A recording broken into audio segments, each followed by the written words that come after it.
Las personas que más lo criticaban eran los que menos lo conocían. Esa era la mera realidad, pero ¿cómo hablar mal de alguien? Hoy se ha vuelto tan cotidiano que en el fondo me generaba rabia.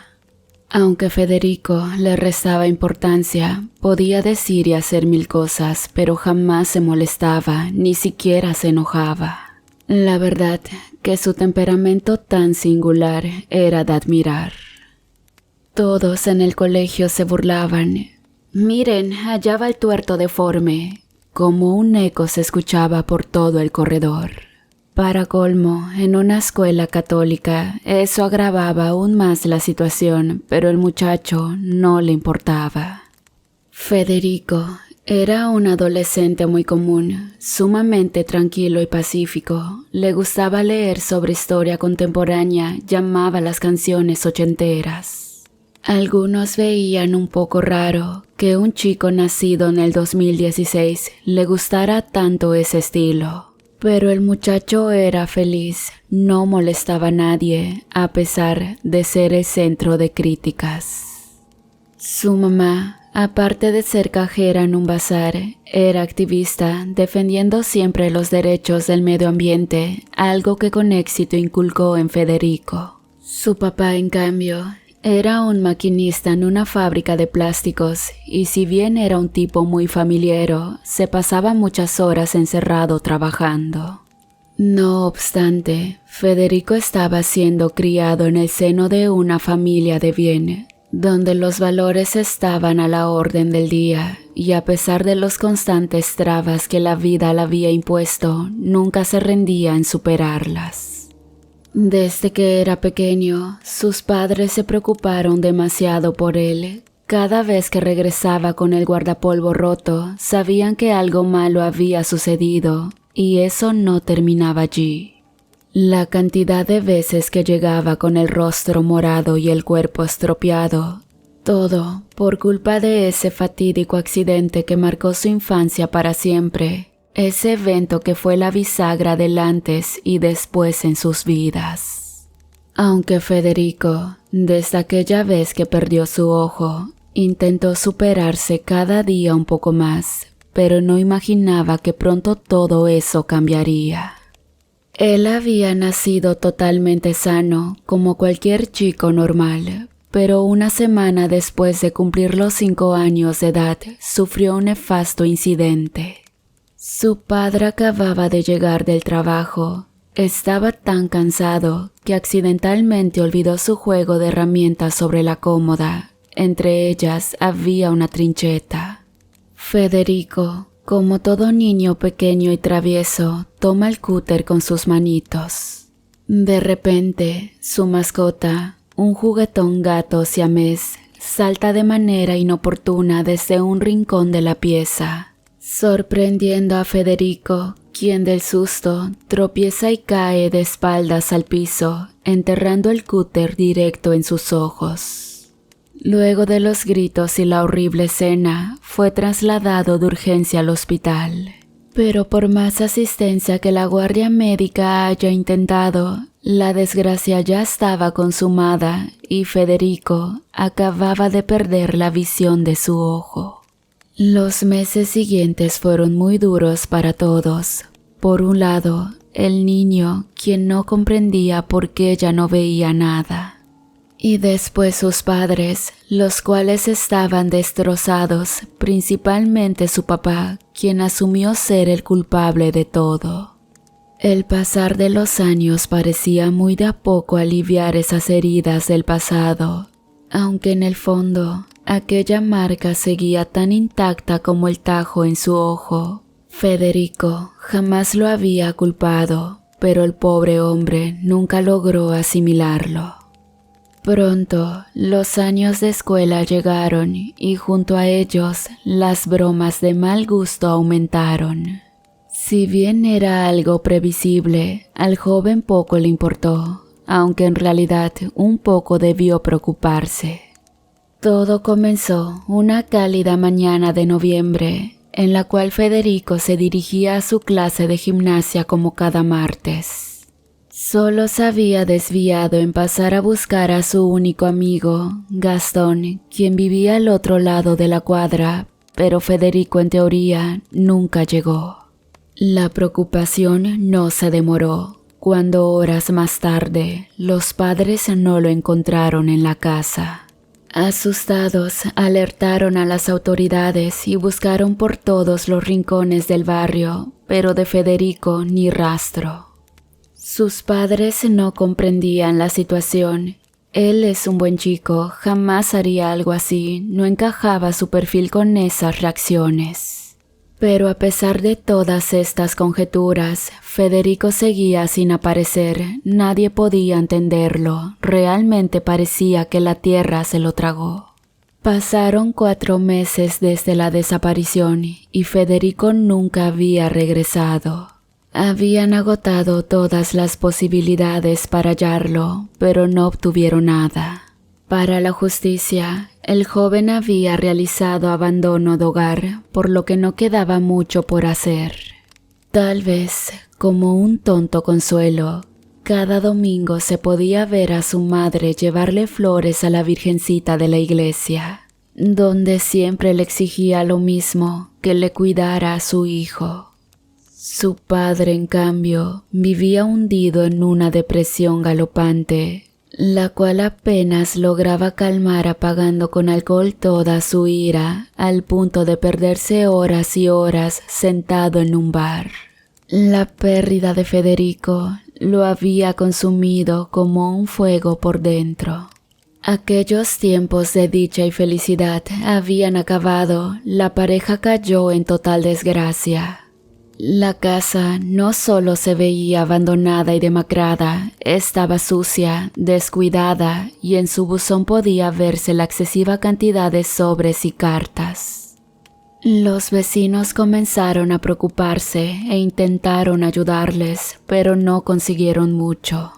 Karina, su mamá, solo salía para hacer el trayecto de ida-vuelta a la iglesia. Allí no hablaba con nadie, ni siquiera devolvía un saludo en la calle, era otra persona.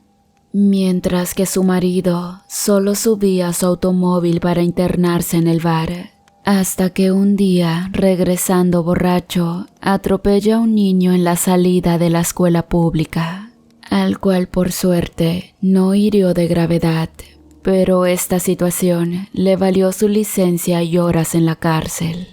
Algunos dicen que prefirió su incursión en la prisión antes que regresar a su hogar. La semana siguiente del accidente fue una pesadilla. Los vecinos comenzaron a denunciar a la pareja por la cantidad de ruidos molestos, principalmente por las noches. El padre encendía el televisor a todo volumen, donde claramente hacía notar a toda la cuadra que miraba pornografía. Además, empezaron a notar que Karina no iba los domingos a la iglesia, algo que realizaba siempre religiosamente. Luego de las tantas denuncias, la policía comenzó a sondear el hogar, pero nunca nadie los atendía. El servicio de energía y cable, en incontables ocasiones le cortaban los suministros, pero el hombre volvía a conectarse de manera ilegal en horas de la madrugada. Era triste ver esa situación. Hasta que finalmente la preocupación comenzó a subir, a tal punto que entre los vecinos comenzaron a surgir teorías sobre la familia, algunos de ellos macabros. ¿Y si Federico en realidad nunca desapareció? Si en realidad ese tipo lo mató y se lo ocultó a su esposa. Esta versión fue tomando fuerza cuando la policía local pudo obtener el orden judicial para registrar la casa. Cuentan que aquel día fue engorroso para los presentes allí. Lo primero en notar fue el excesivo olor a podrido que emanaba del domicilio. Era tan fuerte que causó náuseas en algunos agentes. El aroma provenía de la heladera, la cual estaba repleta de comestibles en descomposición. Sumado a ello, había excremento de ratas, otros animales y hasta de humanos por toda la inmensidad del piso. Pero eso no era nada. Lo peor aún no había sido revelado. Sentada, totalmente desnuda sobre el inodoro, se encontraba el cadáver de Karina. No tenía golpes ni tampoco signos de abuso, solo tenía un frasco de veneno en sus manos. Nadie allí dudó en lo que pasaba. La mujer llevaba semanas en el baño fallecida y el alcohólico de su marido, totalmente perdido en su mísera basura, jamás se percató de la situación. Era algo lamentable. A pesar de que el motivo del deceso fuera ultimarse, el sujeto fue arrestado de todas maneras. Además, se ordenó una nueva requisa en toda la propiedad, donde lo que hallaron dejó a todos boquiabiertos. En distintos sectores del terreno, encontraron bolsas de residuos con restos humanos, algunos huesos con trozos de carne todavía. Fue tan sanguinario que el cráneo estaba cortado por la mitad. Eso denotaba la hazaña y resentimiento del asesino hacia la víctima. Todas las muestras fueron llevadas a rigurosos estudios de laboratorio. Algo que llamó la atención fue que en una de las bolsas había un pequeño papel, el cual decía: «Serás mío o de nadie». Resultó bastante raro para el personal de criminalística, quien comenzó a recaratular el hecho como una muerte pasional. A los días se corroboró lo que todos no querían escuchar. El cuerpo encontrado pertenecía a Federico. La noticia generó mucho dolor en la comunidad. Nadie entendía cómo un padre podía ultimar así a su hijo. La verdad es que nadie imaginó un desenlace tan fatídico. El hombre fue enjuiciado y condenado a cadena perpetua por ser el ejecutor principal de la muerte de su hijo y por inducir a su esposa. Lo más perturbador fue que él jamás se defendió. Es más, lejos de confesar el crimen, ni siquiera habló de su detención. El tipo claramente estaba demente. No obstante a ello, luego de la sentencia, mientras era retirado del recinto judicial, forcejeó con su agente custodio, logrando quitarle el arma y delante de todos los presentes se vuela la cabeza de un solo disparo, confirmando así el final de una aberrante historia de horror. La situación fue insostenible. El asesino silencioso, como los medios comenzaron a llamarlo, se había disparado frente a las cámaras y miles de personas que seguían la transmisión desde sus casas. Fue un hecho que generó convulsión para toda la nación. El hombre vivió errático, inmerso en su inmundicia los últimos meses de su vida, con el dolor de perder a su hijo, a su esposa, a quienes supuestamente para todos él mató. Creyeron que el hombre enloqueció y que estaba enamorado de su hijo. Aunque estaba el tema de la letra, jamás pudieron corroborar que fuera escrita por él.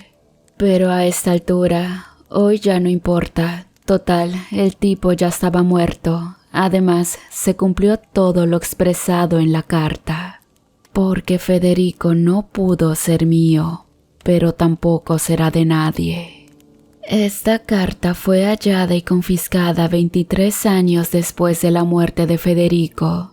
Se encontró en un allanamiento en el que intentaban apresar a Gastón Almarada, el psicópata más buscado de la Argentina, más conocidos por todos como el asesino silencioso. Mónica llegó a su departamento pasadas las 2 de la madrugada. Es que había quedado hasta tarde bebiendo tequila con sus amigos, algo que no acostumbraba a hacer a menudo. Pero su reciente soltería le generaba ese tipo de momentos. Pese a ello, se encontraba espléndida luego de tantos años envuelta en una relación violenta y tóxica. Finalmente parecía sentarse en una saludable relación, la de pasar tiempo con sus amigas.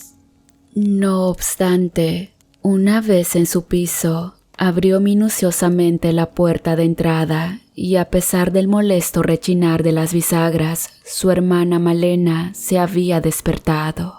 Y por tal razón decidió no encender ninguna luz del departamento.